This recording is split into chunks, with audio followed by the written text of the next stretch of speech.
కనీసం పుణ్యము, ఒక్క పుణ్యం కూడా మనకు రావట్లేదు. కేవలం అర్ధగంట సేపు మనము మజీదులో కూర్చొని తస్బీ చదువుకుంటూ కనుక 2 రకాతులు నమాజ్ చేస్తే హజ్ ఉమ్రా చేసినంత పుణ్యాన్ని అల్లాహ్ తాలా ఇస్తానంటున్నాడు.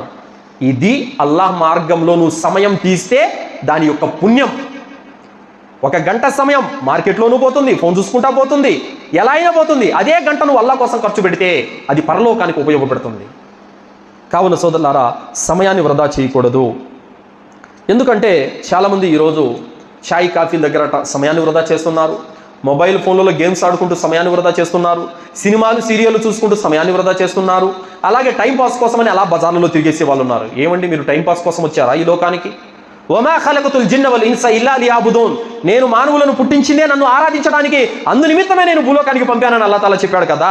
టైంపాస్ చేయడానికి అని వచ్చింది భూలోకానికి కాదు.